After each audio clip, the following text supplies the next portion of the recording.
Ces tapis turcs, étalés dans un champ près d'Antalya, font partie d'une tradition ancestrale. Mais de nos jours, les tapis faits à la main sont difficiles à vendre. Nous n'avons plus aucune chance. Et ça n'a aucun intérêt de tisser de nouveaux tapis artisanalement pour l'exportation. C'est pourtant ce que veut faire la jeune entrepreneuse Damla Saydam, pour qui l'enjeu est également de préserver une identité culturelle.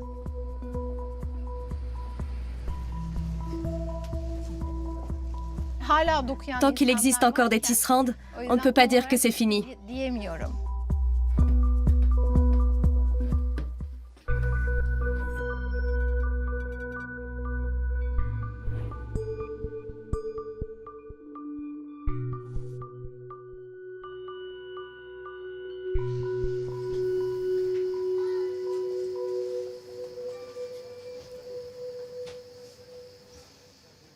Bergama, à l'extrême ouest de la Turquie. Depuis l'Antiquité, où elle portait le nom de Pergame, la ville est un haut lieu de la confection traditionnelle de tapis. C'est là qu'il y a 2 ans, Damla Saydam a ouvert sa boutique, un peu à l'écart de l'agitation touristique. Elle veut y vendre des tapis neufs et fabriqués à la main pour que cette culture ancestrale ne tombe pas dans l'oubli.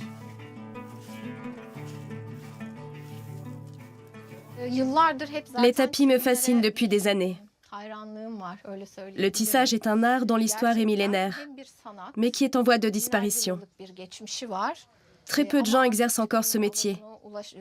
La plupart arrêtent. C'est un savoir-faire qui se perd, mais aussi toute une culture. Autrefois, pratiquement chaque foyer possédait un métier à tisser. Voici par exemple un tapis fabriqué en 1971.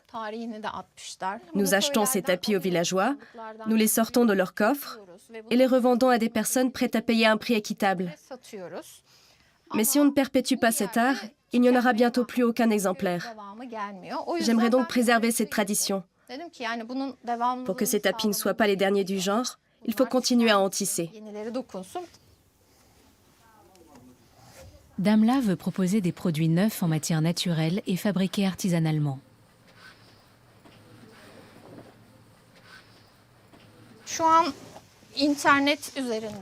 Je cherche à lancer un marché en ligne. J'ai créé ma propre marque avec un site web pour essayer d'attirer de nouveaux clients. Je rencontre aussi des gens qui travaillent dans cette branche en Turquie et à l'étranger, notamment des entreprises qui se trouvent aux États-Unis et en Allemagne. Damla se constitue son propre réseau d'ouvrières et de clients.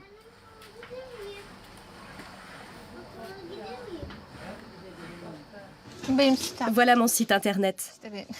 Là, ce sont les tisserandes avec lesquelles je travaille, des villageoises. Je dois vendre ces produits parce que c'est un travail collectif. Il faut qu'elles aussi gagnent leur vie. Damla continue de travailler en tant que traductrice tant que sa nouvelle affaire n'a pas encore vraiment pris son essor.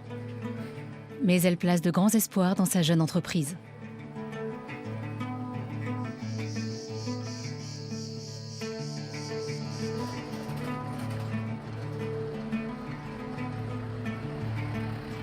Le tissage de tapis fait aussi partie de sa propre histoire familiale.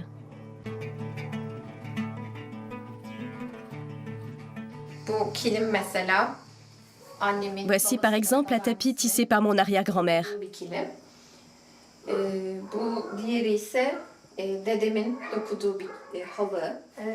Celui-là a été fabriqué par mon grand-père. Il a appris à nouer pendant son service militaire, qui durait 4 ans à l'époque. À son retour, il a confectionné ce tapis avec ses filles, pour leur enseigner la technique. Damla est en contact avec des tisserandes des villages alentours et leur rend régulièrement visite. Je rencontre des gens et j'essaye de faire bouger les choses. J'espère que mes efforts seront récompensés et que l'histoire du tissage se poursuivra. Ibrahim Toll est son principal intermédiaire. À 1h30 de route de Bergama, il possède quelques métiers à tisser. Mes tapis sont prêts? Hazır mı? Oui, viens y jeter un œil, ils vont te plaire.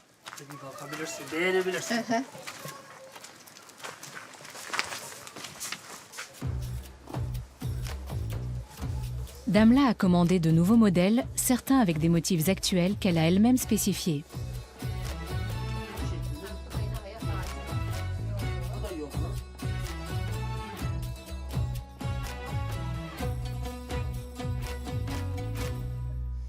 Ça, c'est un kilim. On peut l'utiliser des deux côtés. Les fils du tapis sont noués, alors que ceux du kilim sont tissés. Tout ça, là, ce sont des nœuds. Le tapis a une texture duveteuse qu'on appelle have. Les kilims, eux, sont tissés à plat. Il n'y a donc pas de nœuds. C'est la principale différence. Je les prends tous. Bon, et comment on fait? On les emballe? Tu pourras les livrer à la boutique? Je m'en occupe, pas de problème. Aujourd'hui, elle prend 4 tapis. Cette relation commerciale naissante pourrait profiter à tout le monde. Les tisseuses gagnent en moyenne 600 lire par jour, soit près de 16 €, qui correspondent au salaire minimum. C'est Damla qui assume la responsabilité de parvenir à vendre les tapis. Dans la foulée, elle passe visiter l'atelier situé à 2 pas. Bonjour. Bienvenue. Comment allez-vous? On ne s'est pas vu depuis longtemps. Tout va bien pour nous. Et pour toi? Moi aussi. Je vais de l'avant. Je suis passée vous revoir. Les ouvrières d'Ibrahim ne tissent que l'hiver. Le reste de l'année, elles travaillent au champ où elles gagnent plus d'argent. Mais il leur arrive de continuer à tisser l'été pour Damla. Après nous, il n'y aura plus personne qui saura tisser. Nous sommes les dernières à le faire. Nos enfants ne veulent pas apprendre à tisser, c'est un travail difficile. Les jeunes préfèrent un métier avec une assurance maladie, ce qu'on n'a pas dans notre atelier de tissage. Les gens pensent qu'on fait ça comme un passe-temps, mais pas du tout.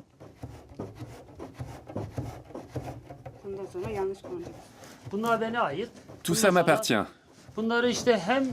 Je me bats pour que ces femmes aient un revenu et que cette culture ne meure pas. Ce sont les dernières années. Après, plus personne ne tissera.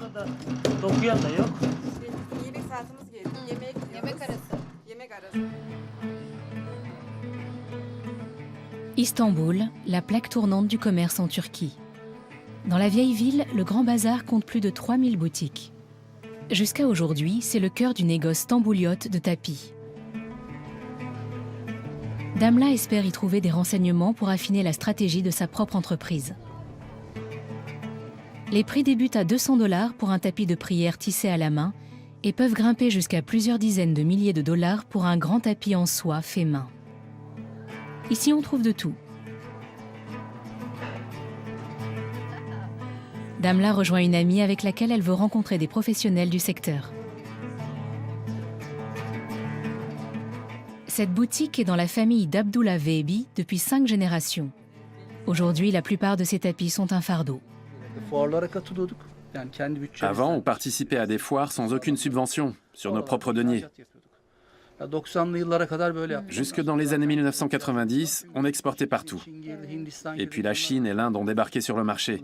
On ne faisait pas le poids. Tout ce qui intéresse les clients, ce n'est pas la qualité, c'est le prix. Oui, tout le monde est devenu très porté sur le prix. Avant, c'était davantage sur la qualité. Je pense quand même qu'il y a des opportunités à saisir. 90% des boutiques de tapis ont fermé. Il n'en reste que 10%. Cet autre commerce propose principalement des marchandises produites en masse.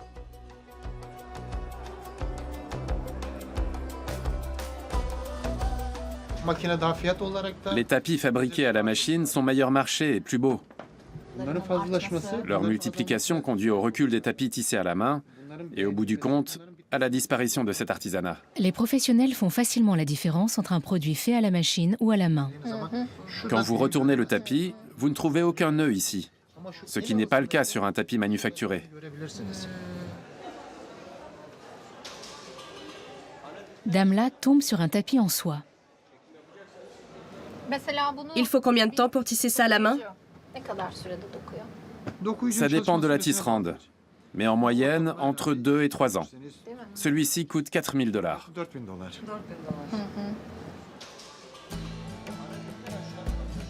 Depuis une trentaine d'années, les ventes de tapis faits main ont fortement chuté partout. Aujourd'hui, les marchandises produites par des machines dominent le secteur. Les 3 plus gros pays producteurs sont la Chine, avec 24% de part de marché, suivi par la Turquie, 17%, et l'Inde, 11%.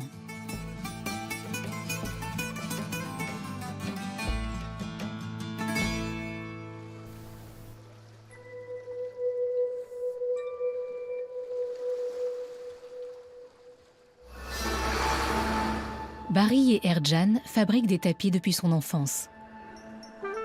Elle fait partie du peuple Yörük, une ethnie semi-nomade qui vit principalement dans l'ouest de l'Anatolie. Après avoir appris le tissage et le noué avec sa mère, elle en a fait son métier. On a fabriqué beaucoup de tapis et qui les achète? Personne. Si vous vendez un seul tapis par an, est-ce que c'est rentable? Non. J'ai travaillé 25 ans dans une usine de tissage de tapis pour les coopératives d'Obag. Et elles ne m'ont jamais versé de retraite. J'ai passé ma vie à tisser et vendre. Comment ça, pas de retraite? Elles ne nous ont jamais déclaré. On était nomades et ignorants. Aujourd'hui, Barry tente de vendre ses tapis et d'autres éléments de son trousseau aux touristes. Mais les affaires ne marchent pas bien.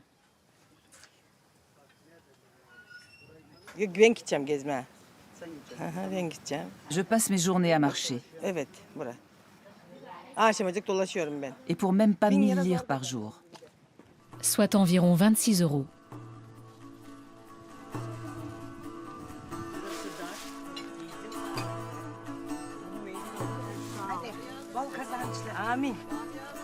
Chaque lire compte. Les herbes aromatiques que Barry récolte elle-même, comme le thym, lui font un petit supplément.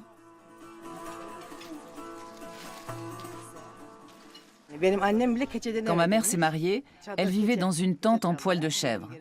À l'époque de mon grand-père, il se déplaçait encore avec des chameaux sur le mont Ida. Ils avaient choisi une existence difficile, très difficile.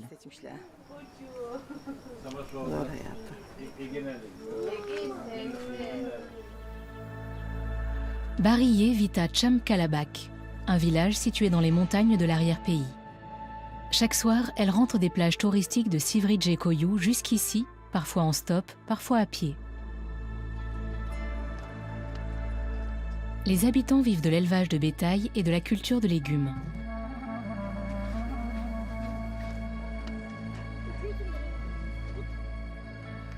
Les tapis ne leur rapportent plus rien.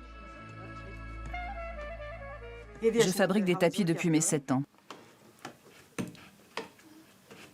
Qu'est-ce que je peux rajouter? J'aime beaucoup ça. Je peux dire que c'est mon métier. Avant, c'était effectivement notre métier. On travaillait jour et nuit. Mais maintenant, il n'y a plus d'acheteurs et les coopératives ont fermé.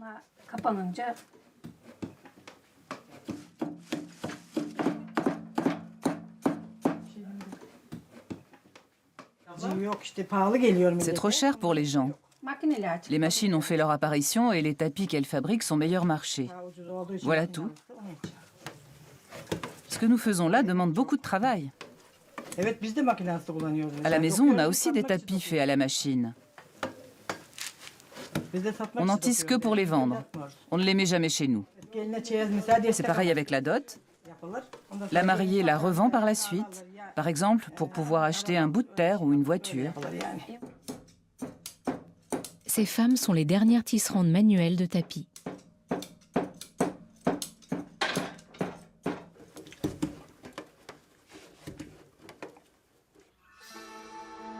Damla se rend dans le campement nomade car elle aimerait faire affaire avec Barry. Ibrahim l'accompagne pour mettre les deux femmes en contact.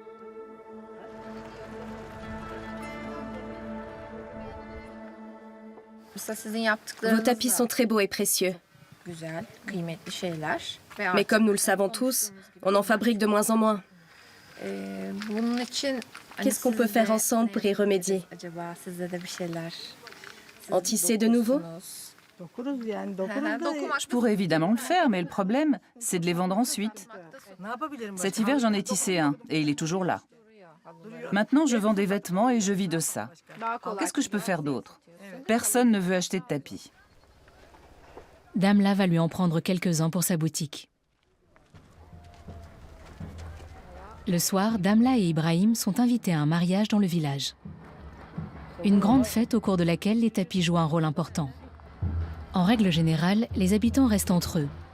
L'accueil de visiteurs extérieurs et a fortiori d'un tournage comme celui-ci est une véritable exception. Salut Barié, comment vas-tu? Oh, un baise-main. Et toi, ça va?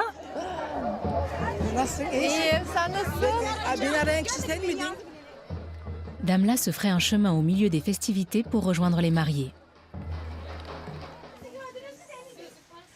Bonjour, nous sommes invités dans votre village. Soyez les bienvenus. Félicitations, votre village est très beau. Il me plaît beaucoup. Bon appétit.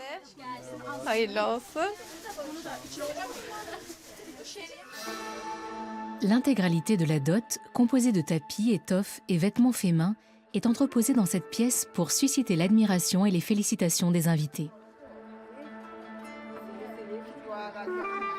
Damla reçoit de Barié une tenue traditionnelle appropriée aux festivités qui vont durer 3 jours. Les habitants de 7 villages alentours ont été conviés. À l'écart de la fête, Damla tente de prendre contact avec de nouvelles tisserandes. Tu peux me rappeler son nom? Sabush, Sabush, je suis Damla. c'est une de mes tisserandes. Tu tisses aussi, c'est super. Je collabore avec Ibrahim et j'étais curieuse à votre sujet. J'ai toujours voulu venir ici. Chacune a son propre atelier. Je leur donne des modèles de motifs où elles tissent leur propre création. Quand elles n'ont pas de travail, on leur en donne. C'est maintenant le point d'orgue de la fête. Damla n'avait encore jamais participé à des noces de nomades. Les festivités suivent un rituel très ancien.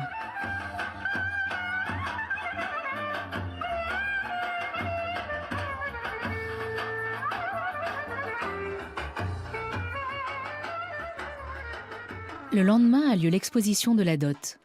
Tout le monde doit voir à quel point la mariée a été gâtée. Damla et Ibrahim participent également à cette cérémonie. Le trousseau est l'œuvre d'une vie pour la mère de la mariée.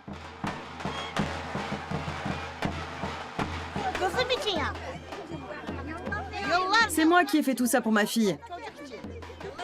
Je travaille depuis des années pour mes enfants, jour et nuit. C'est notre tradition. Dès la naissance de ma fille, j'ai commencé à constituer sa dot. J'ai tissé tout ça moi-même. Les enfants ont un autre métier, je ne leur ai pas appris à tisser. C'était volontaire de votre part? Oui, pour que mes filles ne deviennent pas comme moi.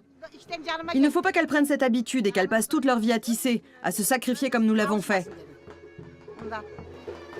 Mieux vaut qu'elles trouvent un emploi régulier et ramènent de l'argent dans leur foyer. Mais alors, la culture des tapis disparaîtra. Eh bien, qu'il en soit ainsi. De toute façon, les tapis ne se vendent et ne s'exportent plus. Donc on ne tisse plus que la dot pour nos filles.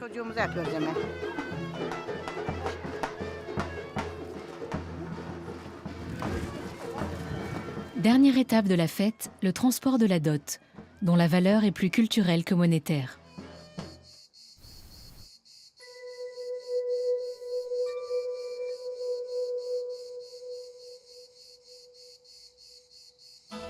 Mustapha Genç entretient un lien étroit avec le tissage de tapis, tant sur le plan privé que professionnel. Ses 5 sœurs sont tisserandes et lui-même est doyen de l'université d'Isparta. Pour moi, le vert n'est pas simplement vert. Oui, il est violet, violet rougeâtre. On peut obtenir cette couleur directement des racines et des tiges de l'épine vinette, sans aucun autre ingrédient.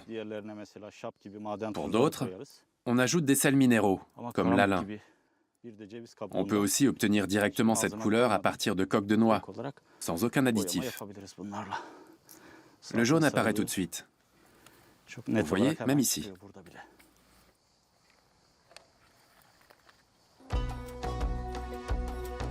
Ses recherches portent également sur la teinture traditionnelle à base de racines végétales.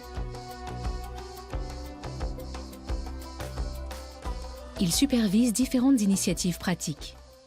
Dans le projet pilote mené ici, on fabrique de manière ancestrale des tapis qui seront ensuite vendus.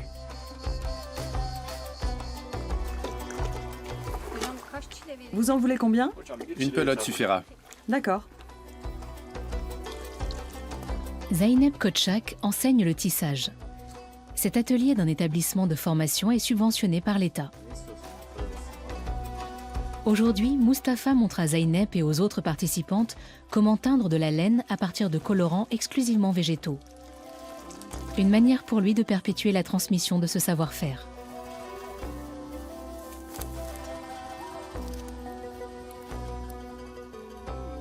Il soutient cette manufacture bénévolement. Les revenus générés par la vente des tapis financent le fonctionnement de l'atelier. Il s'agit d'une activité d'appoint pour les femmes âgées du village. Comment allez-vous? Qu'est-ce que vous faites? On prépare le fil. Ah, vous allez le filer.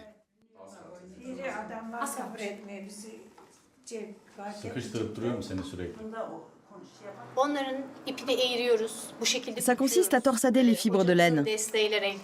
Ensuite, avec l'aide de notre professeur Mustapha, on teint le fil grâce à des colorants végétaux extraits de racines.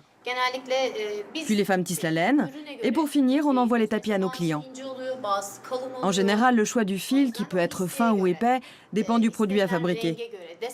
Après avoir tissé avec les couleurs et les motifs souhaités, on livre nos clients. Ceux qui connaissent encore la signification symbolique de ces dessins se font de plus en plus rares. Ça, c'est la porte du Pacha. Ici, on a les arches.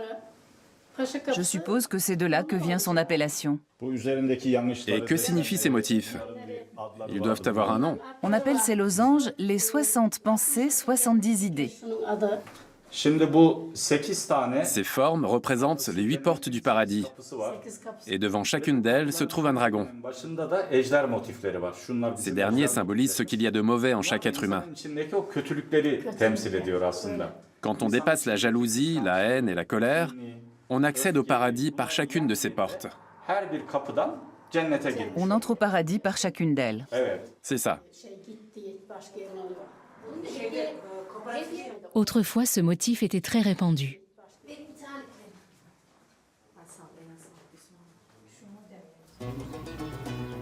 Luxe oriental ou hors de l'Orient, c'est ainsi que par le passé on qualifiait les tapis turcs.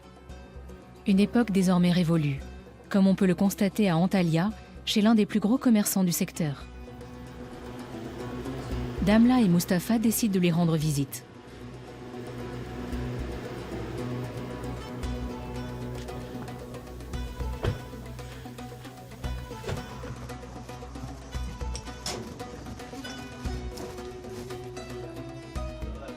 Halil Börekçi ne commercialise pratiquement plus que des tapis anciens. Il est aux premières loges pour assister au déclin du marché du fait main. Avant, on étendait entre 40 et 50 000 tapis jusqu'aux arbres. Maintenant, il y en a 2, 3 ou tout au plus 5 000.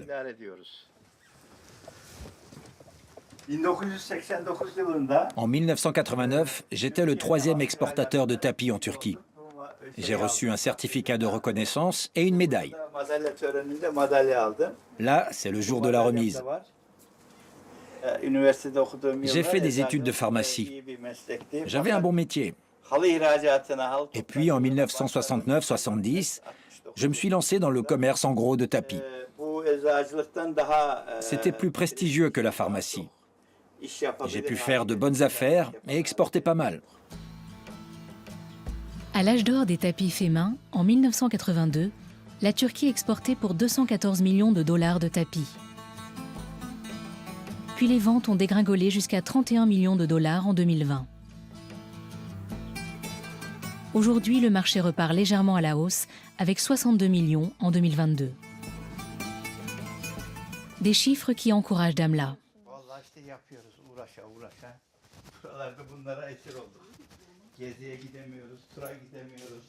Mais pour Halil, les affaires ne sont plus ce qu'elles étaient.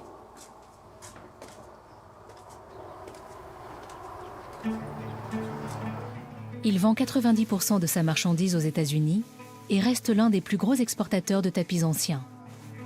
Ces derniers subissent un long processus de nettoyage. Damla envisage d'ailleurs de faire appel à ses services. La procédure est la même pour tous les tapis, anciens ou neufs, à condition qu'ils soient fabriqués uniquement à partir de laine naturelle et de teinture végétale. Une fois lavés, ils sont étendus dans un champ où ils restent jusqu'à 4 mois. À Antalya, il fait très froid la nuit. Il y a beaucoup de rosée. Et le matin, il fait très chaud. Toute l'eau s'échappe des tapis. Et avec elle, la vermine. Sous l'effet des rayons du soleil, les couleurs s'adoucissent et sont pour ainsi dire pyrogravées dans la laine. Maintenant, il va sécher. L'excédent de peinture disparaîtra au soleil. Et quand le tapis sera sec, on le passera dans la dépoussiéreuse. On le fera tourner et on le sortira. Une fois débarrassés des résidus de sable et de terre, les tapis sont emballés pour le transport. Halil traite et expédie 5 à 6 000 tapis par saison.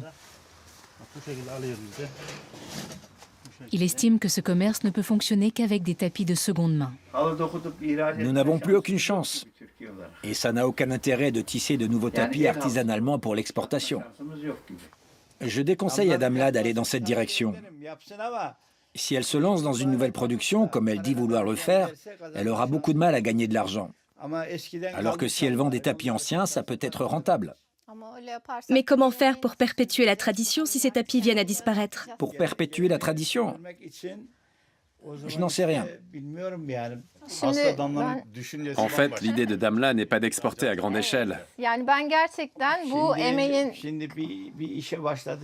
Quand on débute, il faut partir d'en haut, pas d'en bas. Mais est-ce que tout ne commence pas par un premier pas? Est-ce que votre grand-père a démarré au sommet? Il faut que l'on fasse quelque chose pour préserver cette tradition. Nous devons trouver ces femmes, même s'il ne reste qu'1% d'entre elles, et les soutenir pour qu'elles continuent de tisser et que la tradition se perpétue. Je ne peux évidemment pas faire tout ça toute seule, mais Mustapha et moi, nous nous donnons beaucoup de mal. Cependant, le vendeur expérimenté lui démontre, à partir d'un exemple concret, que son calcul ne tient pas la route. Car au bout du compte, le prix de vente ne couvre pas le salaire de l'ouvrière.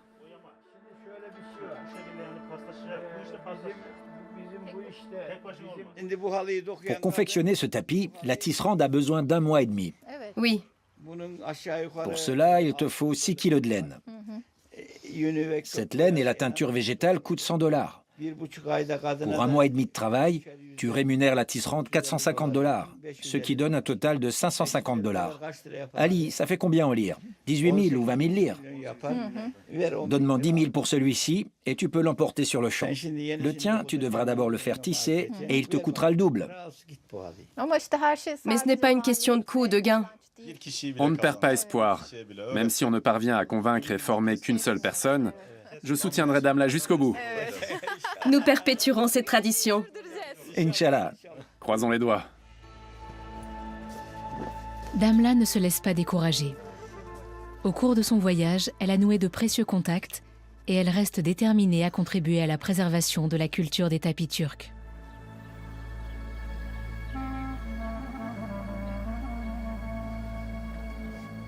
Son succès dépendra également du prix que les clients seront prêts à payer pour un travail artisanal.